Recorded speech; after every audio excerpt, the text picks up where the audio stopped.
provisions, which I would think it is important that these are always publicized to the extent that it is possible, because no one knows this.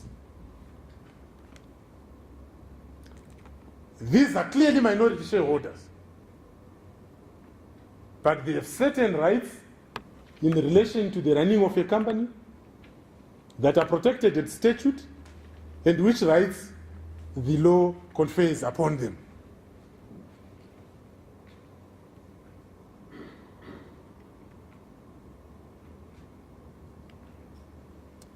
The termination of membership, voluntary transfer, transmission by operation of law, rectification of the share register, and winding up of the company. That's how you end your position as a member of a company and a shareholder. I will end here for today, and thank you. You agree with me that the whole aspect of agency problem all over the world was partly solved by bringing about boards. And in your presentation, you kept on dealing with the whole issue about shareholders engaging at AGMs or EGMs, committees, looking at remuneration issues. My question to you is, at that point in time, isn't it a bit late that such things have gone unnoticed when there are boards that shareholders have appointed to look after their business? And all I'm saying is, it's not just Southern Africa, it's all over the world. If you look at the 2008 World Economic Meltdown, that was all because of ineffective boards, and they are all over. What are your comments on that? It's never too late. Because you know what, when we always learn from something, and we learn from situations. So, you know, where we have scandals and, you know, things that happen in America with people not following good corporate governance, where we have directors coming on board and you actually don't see how they come on board, and then that gets put into the public media. That is so important, because then we can learn from that, and then people who read these articles will say, shucks, you know, there's a weakness here in terms of these issues. I mean, often, you know, I always say to myself, when a director comes on the board, I ask, how did he get here? How did he actually get here? And when you ever see an appointment, and it's never straightforward, it's never like the directors all submitted their CVs and whatever. It all comes through a very closed circle of people, and they suddenly find themselves up. I looked at the SAPI board once, and they had a lot of people from Absa Bank, and then they even managed to get, I think it was Sir Nigel Rudd, who was the deputy chairman at that time of Barclays, and then Barclays at that time had bought out, you know, substantial shareholding. And then you had Son, who also came in from Absa. So it's, this is great to have this guy on our board, jolly good fellow, you know, he doesn't ask too many questions maybe. This is the type of guy we need. But having said that, I think that we can never stop learning, and it's never too late. For example, issues of remuneration. It's never too late to raise your hand and ask questions. And therefore, you know what, it doesn't matter what questions you ask. There is no stupid question out there. The worst thing I do sometimes is say, okay, I'm not going to ask this question, I'm not going to ask it. But then I go away and I say, damn it, I should have asked that question. Why did I not ask that question? I need to point out issues relating to disclosure. When an auditor goes to audit financial statements of a listed company, whatever they find, they will report to the appropriate governance body that is responsible for receiving information.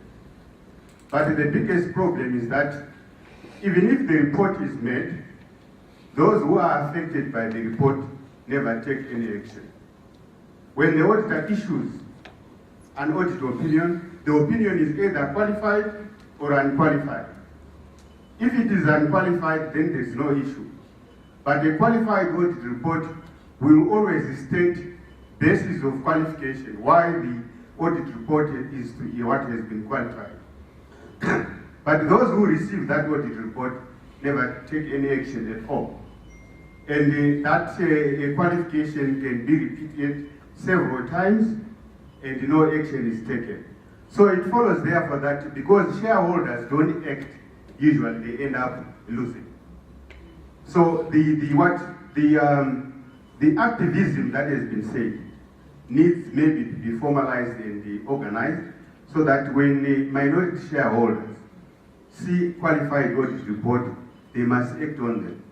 That is the only way their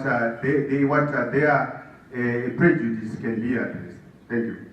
Ladies and gentlemen, I'm sure you understand and appreciate what it means when you see one taking off his jacket and putting it on the side. There are two things. Either one, somebody has been dancing or enjoying it so much, or is overwhelmed.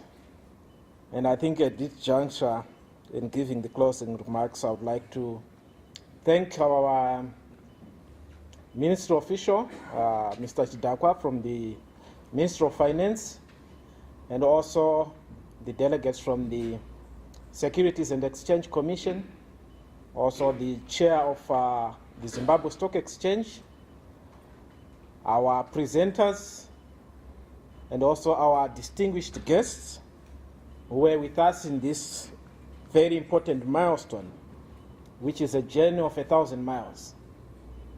And these are just some of those few steps that we are taking towards realizing sustainable companies, where sustainable investing becomes part of our day-to-day value,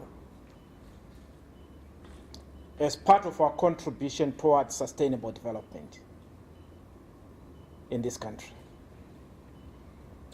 With these few words, I'm sure you have heard a lot throughout this morning. There's been quite a lot to learn. But one of the most delight for my heart on behalf of the Institute is having you with us in this journey. And we do hope that from this juncture, we will be able to work together in developing values within our economy and within our investment culture. But for this journey and for these values to be realized, action is going to be required. We all have to act together with a common voice, which therefore means that as we gather today, I'm sure at tea break we had moments of chatting, and we are also going to enter into another moment of chatting. Here, I'm sorry that probably you may have seen on the program that there will be lunch. I'm sorry, we will not be offering lunch, but we'll be offering a network moment. And that network moment will be shared with some food. Because when you talk about lunch, people eat and go away. But this, our network moment, people share views, ideas, and how we are going to move forward. So it will be a moment of networking shortly, and we do hope that this gathering at this juncture will form our initial network group that will look at responsible and sustainable investing issues in Zimbabwe. And we are hoping that after this event, a working group is going to be formulated that will work on establishing the code for Zimbabwe. And we will share experiences with our colleagues in South Africa, as we have also noted that the Ministry of Finance and Economic Development has also given us their support, that this is something that is required within our market. So we look forward to also engaging with the ministry before the next steps are taken, to give them the update and also allow them to lead us into the next step. In terms of the presentations, they are going to be sent to you by email. We will convert, I think, some of the PowerPoints into PDF forms, so that you can read and also digest. Even when we call you next, at least we now have this background. But we are also appealing that what we have learned and shared today must not just remain with us. Let's share it with many more others out there who may not have had the opportunity to join us. Some of the information, we hope to make it available through our website, which is www.inst4sustainafrica. We'll make all the presentations, a summary version of the whole conference there. I think with those few remarks, I would like to thank you on behalf of the Institute for Sustainability Africa, the Securities and Exchange Commission, and also our partners who were able to make this event happen. The Institute of Chartered Accountants Zimbabwe, the Institute of Directors Zimbabwe, Tenor Holdings, Ernst & Young, PricewaterhouseCoopers, and most of it all, yourselves who have been able to come here. Thank you.